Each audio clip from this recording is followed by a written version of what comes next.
Welcome back to Interventions and Detentions, and I'm super excited to come back to you. It's been a week off.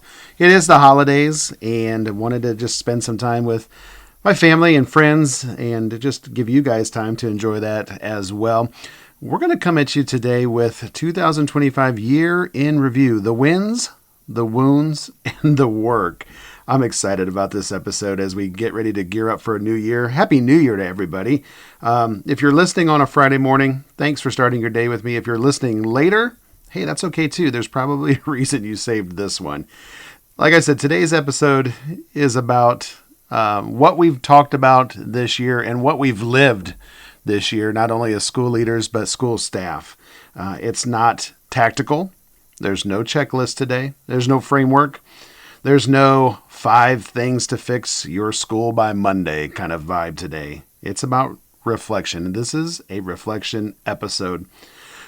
Because before we sprint into this new year, another initiative or another round of expectations, we need to stop and acknowledge what 2025 actually asked of us as educators.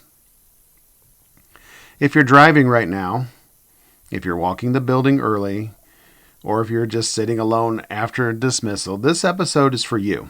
And I want you to listen slowly. Not while multitasking like we often do, not while planning your next meeting. Just listen. Because we don't do that enough in education. We don't give ourselves the time to just sit and listen sometimes to the things that we really need to listen to. So let's talk about let's talk honestly about how this year felt. Not the polished version, not the conference version that we all love to attend, the real one. Here's what I think 2025 felt like to me. It felt a little relentless.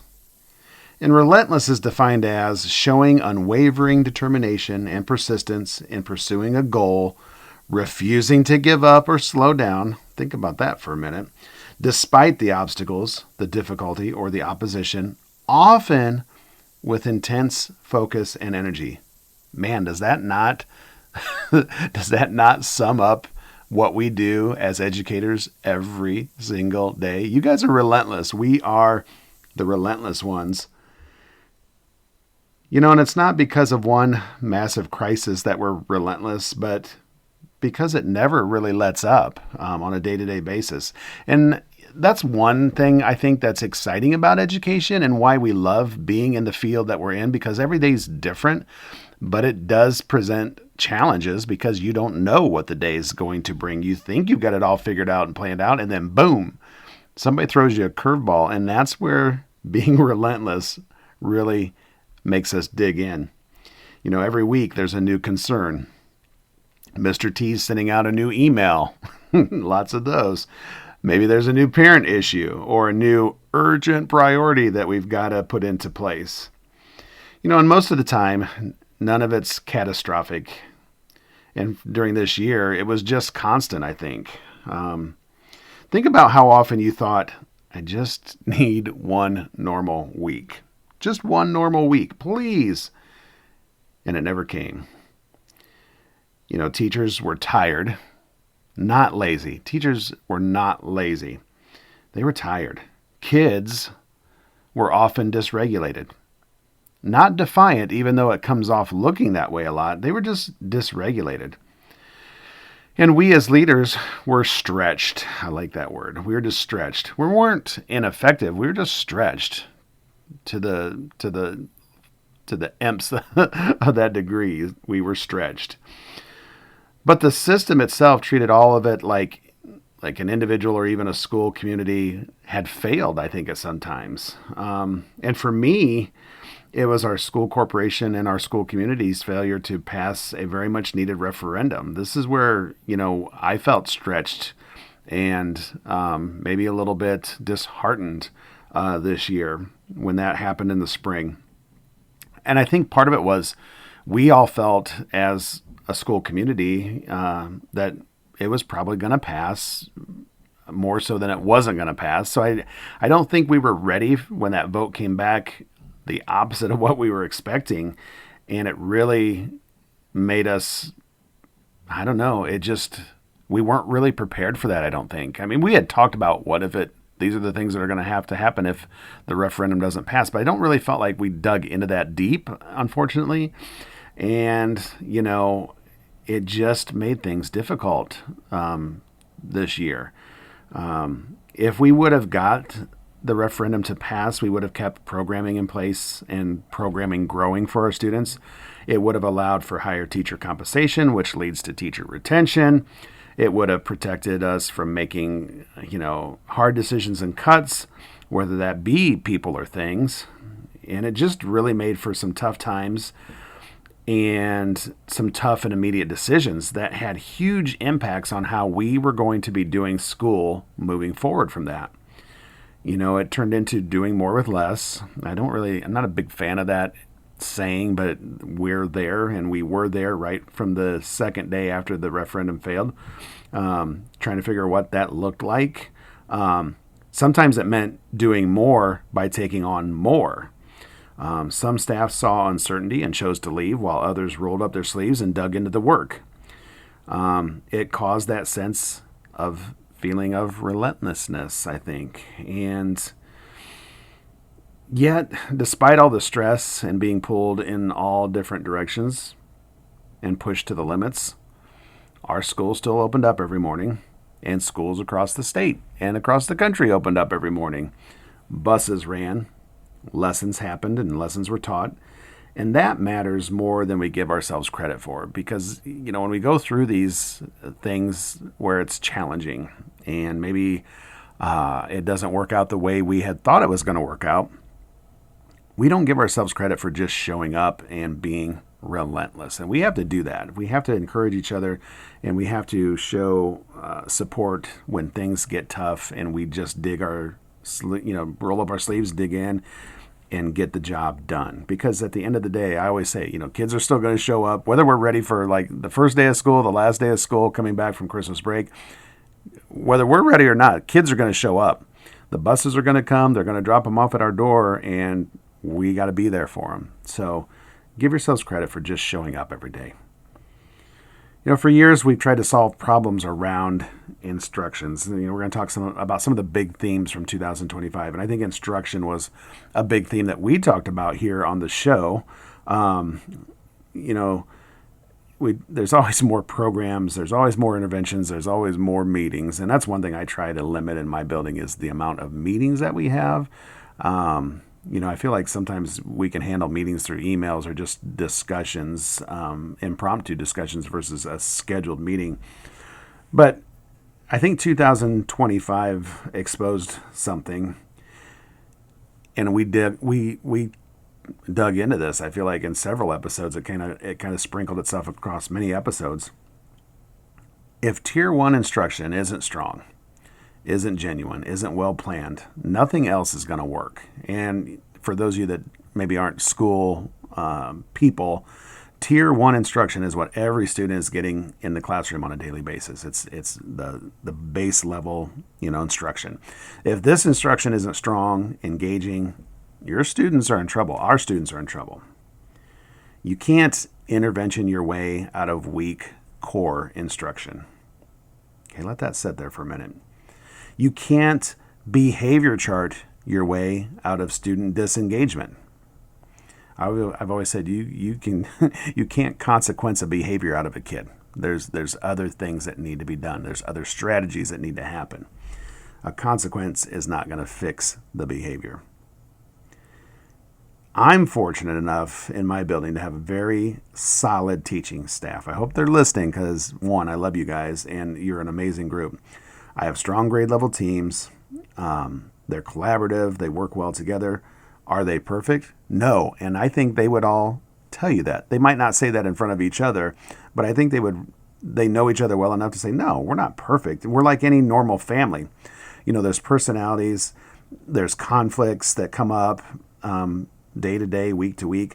But at the end of the day, of the school day, you have people that are working together with one common goal, and that's teaching kids. I don't think any teacher in my building, in our corporation, and probably any teacher that's truly in the job because they love to teach are not going to do anything intentionally to wrong kids in their classroom. Now, I've said this before, they might need support that they don't even understand or maybe realize that they need sometime. And that's where we as leaders need to jump in and recognize that and give the teachers support and PD and maybe a coach or something like that. But they're all here for kids. They're all here to make kids better. When the day is done, that's what they want to do. You know, the schools that stabilized this year, they really doubled down on some things. They doubled down on focusing on clarity, focusing on consistency, and really going back to just teaching fundamentals. I really feel like that's where we're at a building, or maybe we're getting there. We're realizing that, you know, with the pressure of iRead in grade 3 for our students to take this test and have to pass it so they don't get retained, we really got to focus on just the basics of learning how to read, and starting with letters and letter sounds and letter recognition, and you know, building that into words and words into sentences so that students can truly comprehend reading. So we're getting back to the basics and the fundamentals. It's nothing flashy. It really isn't. You know, and it's fun to watch teachers kind of discover those things and focus on, like, this is why I really, you know, like they're kind of dissecting their students in their class. Like, you know, I'm watching how they're doing on this, and I think if I would just incorporate this into my instruction, it would make a difference. Like I said, it's not flashy. It's just focusing on being effective and making it a goal to get better, to do better. I love when teachers do that. Another thing that we talked about this year, behavior. Behavior was a symptom.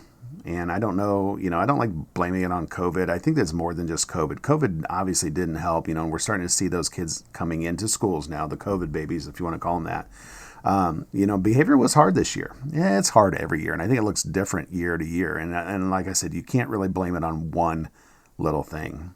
It's not a COVID issue. It's not a parenting issue. It's to me, it's more an environmental issue. You know, all the things that kids go through environmentally that they're exposed to, whether it be food, culture, social media, parenting, all those things. Oh, let's not forget trauma. We'll talk about that in a minute as well.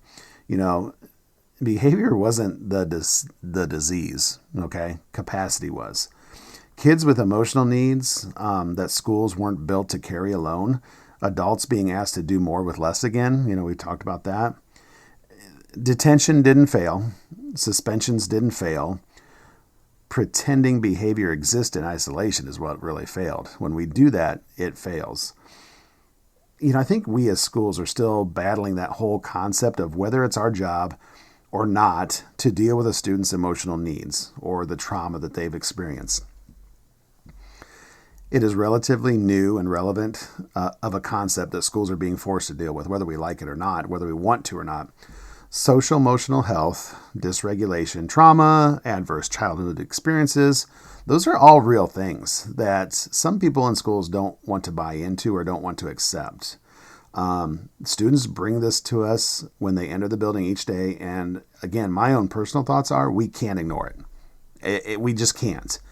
But sometimes we do have to provide the right training and support so that all staff are equipped with those strategies and interventions that they need to support the students during these tough times and those things that they bring, the trauma, the stress, the emotional health, the dysregulation. We can't punish those things out of kids. We can give consequences for students' actions, totally appropriate. It doesn't fix the behavior. We have to go beyond. We have to dig a little deeper. We have to scratch that surface of what's going on and what's causing the dysregulations. Was it childhood trauma? Was it something that happened last night? Do they not have food in their house? Are they hungry? Are they tired? All real things that kids come to us, and that's not their fault. They're kids. Okay, but we have to be equipped with those strategies, interventions, and the knowledge needed to support those students when they are in those situations. So let me say this clearly for just a moment.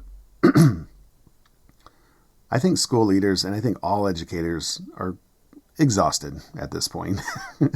All school staff. We're just tired. And it's not because it's busy. It's not because we're stressed. I'd say depleted. Depleted might be the best word to describe how a lot of people that work in schools are feeling these days. We're depleted. We're just pushed to the limits. We're trying to be instructional leaders. We are trying to be emotional anchors for not only each other, but obviously for our students. We're trying to be compliance officers because there's always mandates that we are supposed to be living up to. We're also public relation managers, keeping those public relations with our parents, our community members, all these things at once. And the strongest educators this year weren't loud. They were steady. I think steady is a nice word to describe the most productive, strongest educators that we saw throughout this school year.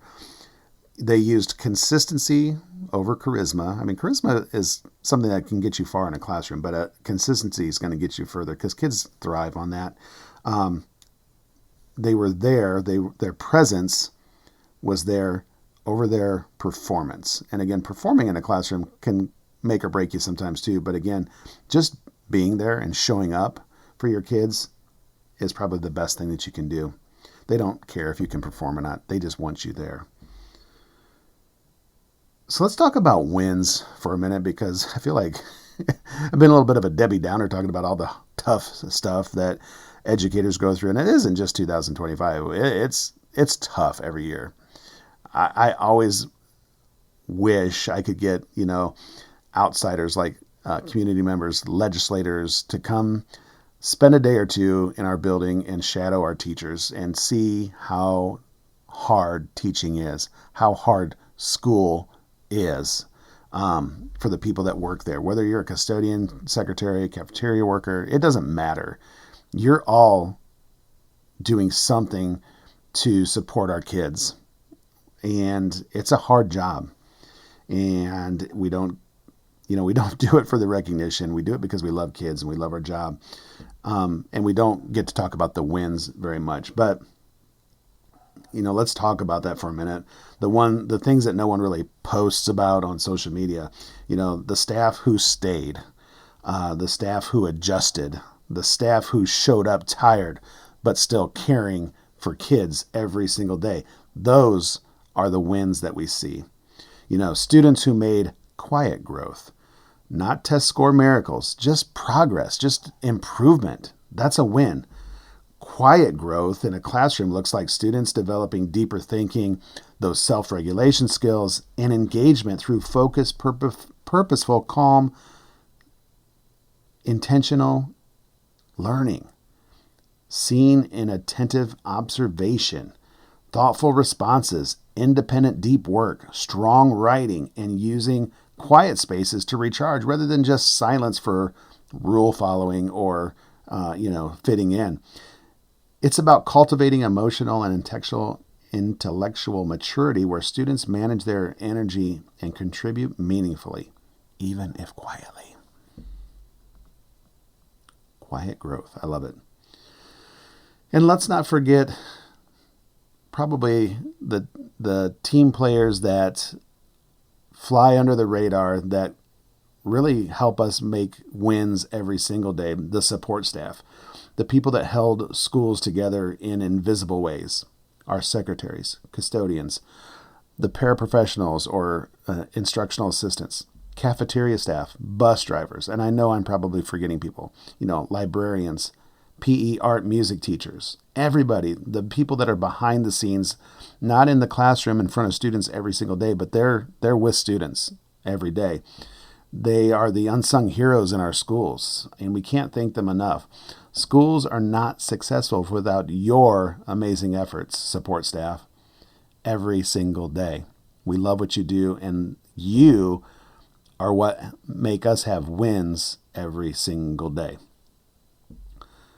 The biggest wins of 2025 weren't really exciting or didn't feel exciting. It felt more like relief. And relief counts. Relief is good. I mean, you think about the word relief and how it could be used when your body feels relief. It feels better. And I felt like, for 2025, our wins were a relief. It counted when we needed it.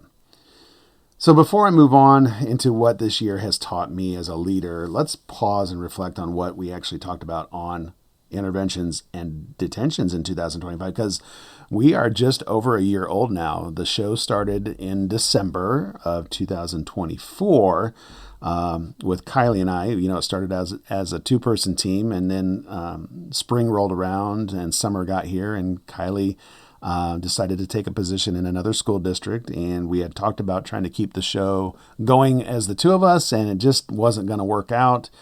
And I didn't want to let it go. I enjoy being on this side of the microphone talking to you each week. And so it kind of took a little bit of a different direction. It's really grown and evolved. Like I said, it's a year old, but it's changed so much from that first awkward episode. And if you get a minute sometime, go back and listen to season 1, episode 1:1, and then tune back into this episode and just listen to how, scripted and awkward, and it just didn't flow so well. But we didn't know what we were doing. We had no idea. We were not podcasters, but as those episodes grew with Kylie and I, even by the end of season 1, or the last, I would even say 10 episodes, we kind of had things figured out a little bit, and we had this banter between us. And we even did an episode that was not outlined or scripted at all. We just got on the microphone and started talking, and it was probably one of my favorite episodes. And I still rely on script. You can tell today that I'm following some scripting notes here. I kind of have to. I don't think I could get on here and talk for 20, 30, 40 minutes by myself without something in front of me to guide me. And that's, kind of the beauty of the whole show, and how it's evolved. We try to take a topic and build this outline, build a script around it, and some talking points, and present some information, some things for you to think about. And when you take a moment and zoom out of interventions and detentions and look at the broader idea of where we started and where it is now, there's a pattern. And it was unintentional, I think, but the purpose that came from the shows and the topics that discussed each week, there's a pattern. This year on interventions and detentions, we didn't really chase trends. I think maybe sometimes we kind of looked at what was the, buzzwords in education, or maybe what was on up and coming around us, and we would hit on those things. But I feel like we chased pressure points more than trends, places in schools where people were feeling it the most. And then we either brought in guests, or we talked about those things ourselves and just tried to bring some light to the situation. One thing that we spent a lot of time talking about, and we still do, is instruction. We talked about it in this episode today. Not in a flashy way, not in a, hey, new framework kind of way, but I would call it more of a grounded, realistic way. We talk about tier 1 instruction because to me, that's the most important. It's the base level. It's the classroom, teacher to student instruction.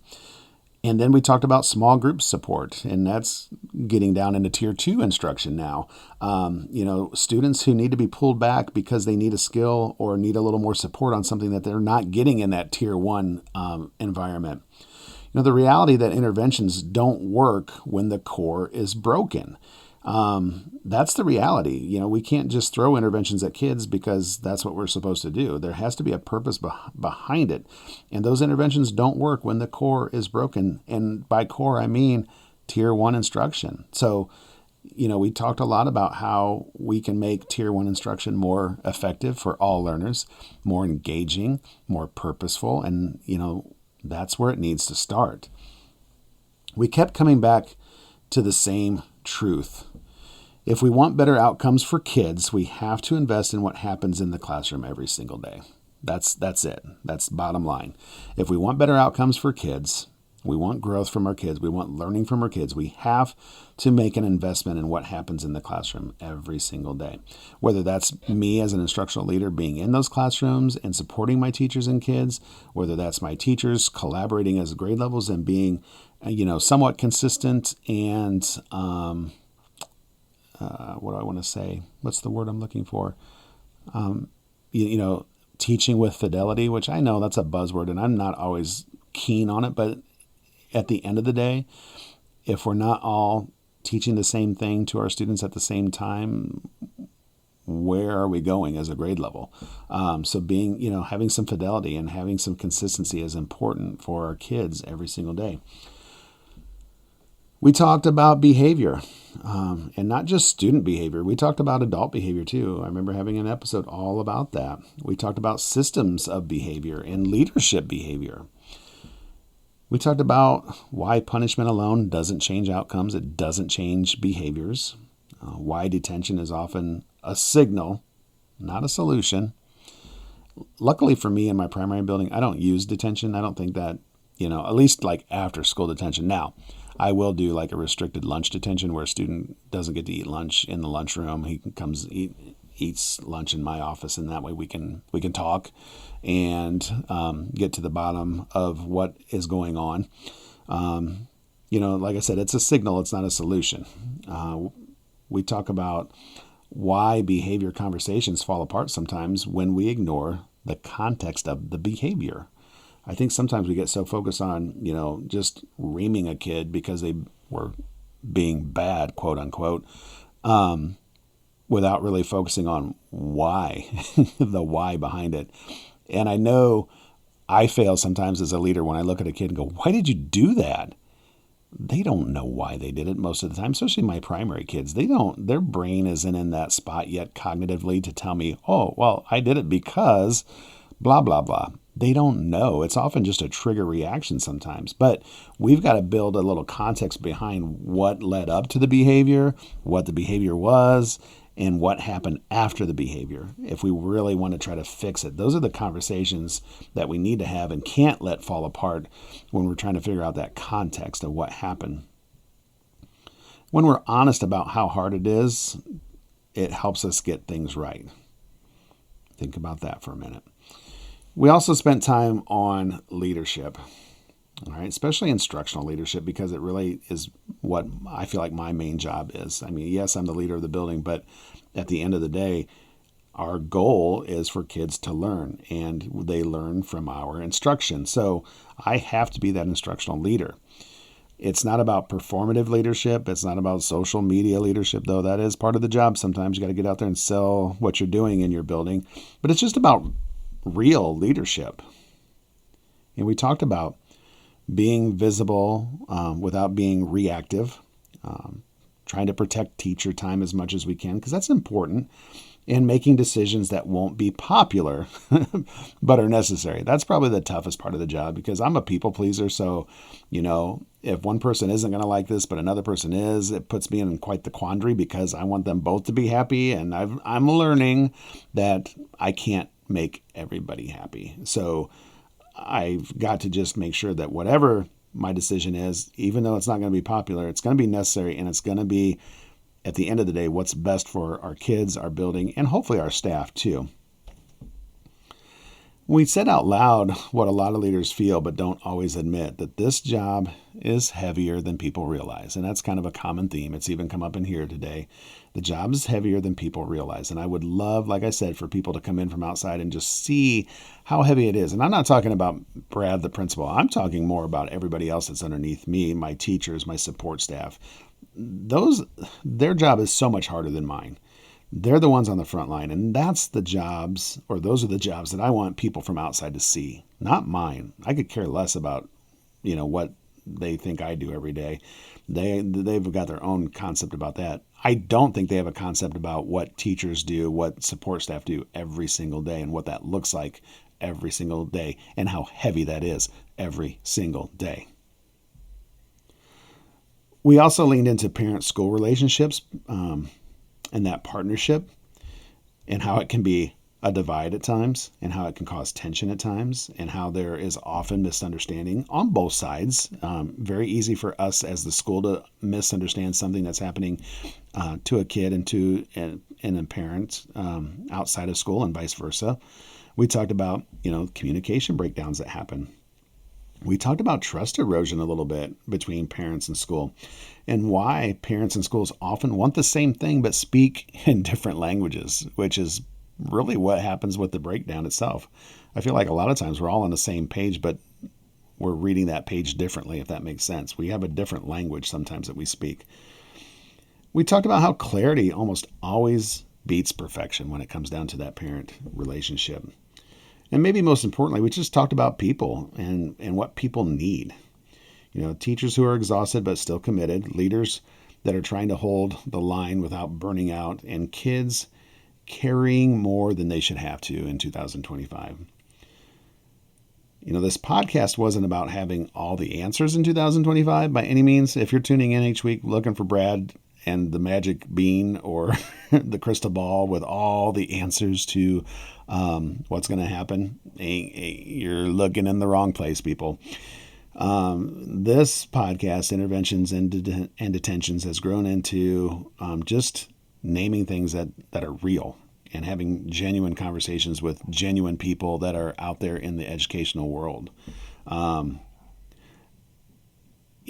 judging by the feedback, the emails, the messages, and conversations, the honesty has mattered to people. And I just want that to continue to grow. I love, getting feedback from listeners and comments. And I wish they were, triple what they are. They're coming in slow and steady, and maybe in another year, those will start to increase more as our listeners and followers start to grow. But I love getting that feedback.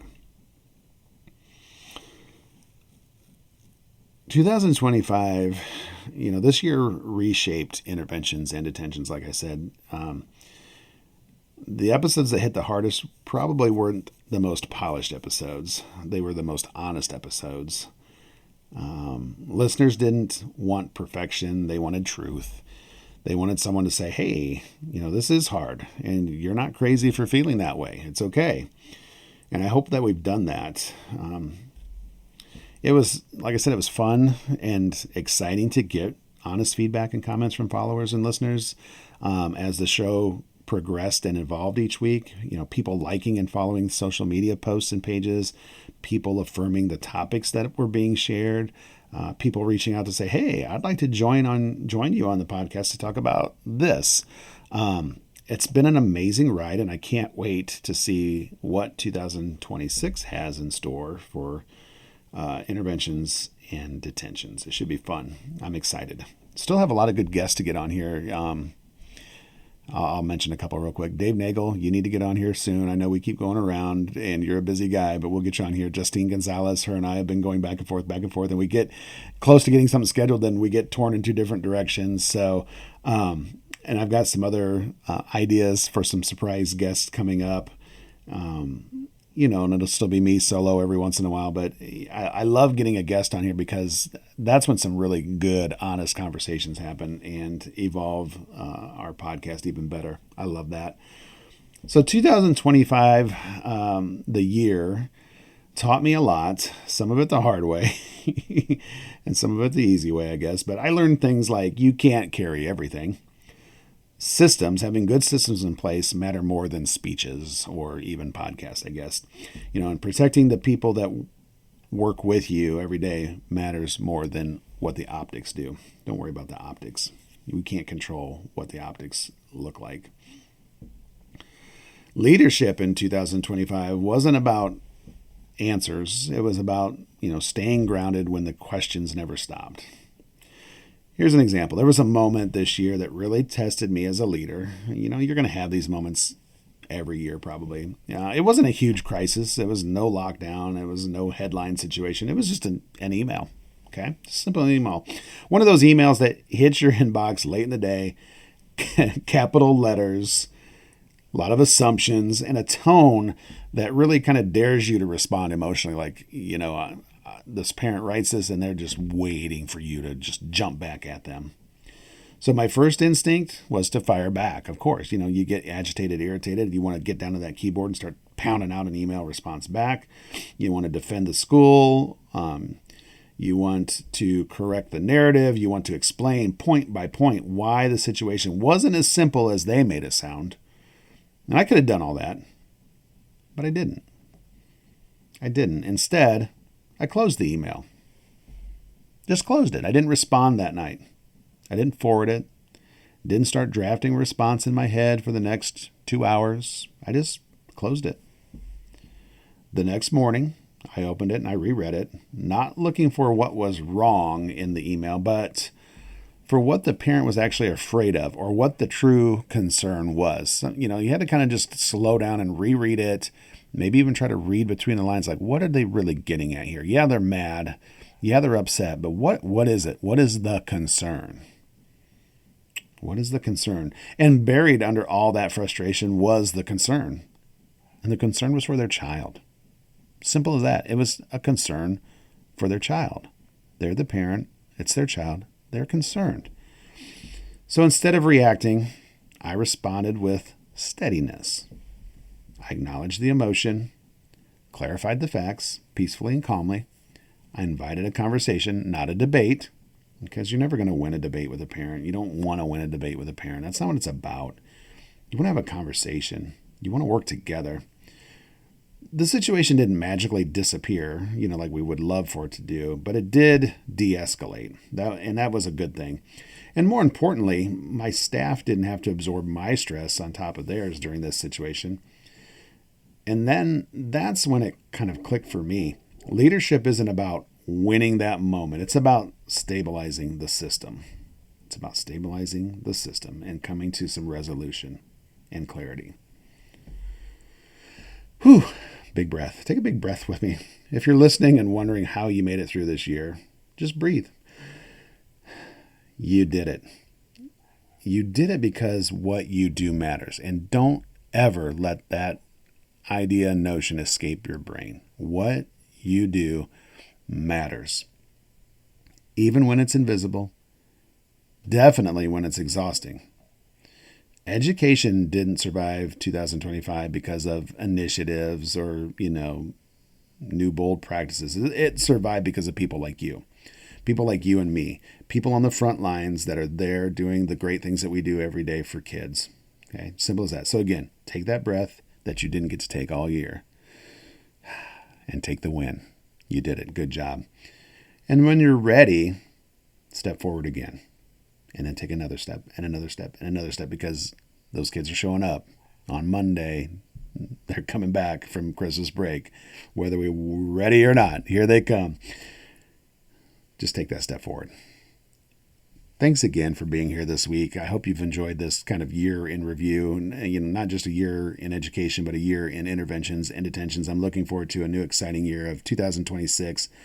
I told some of my office staff I want to make this year better, bigger, bolder than 2025, and they're all a big part of that. I love them and the support that they give me each week. I love the support that you guys give me. So keep tuning in. Share this with your friends and family members. You don't have to be in education to listen to interventions and detentions. Yes, we talk a lot about education, but I feel like it's relevant for anybody. So share this. Tell people to tune in and catch an episode. Go back and listen to episode 1:1. I dare you. And listen to the awkwardness that was episode 1, and fast forward to season 2. I can't even tell you what episode this is. I'd have to look. We're in the teens. I know that. We'll be in the 20s by the end of the school year, and maybe even the 30s. And we're going to keep on trucking. We're going to keep on going, and where this stops, nobody knows. So with that, have a great new year. Have a great week back with students for those of you that are coming back in the classrooms. I'll see you next week, next time on Interventions and Detentions. It's where the real learning begins.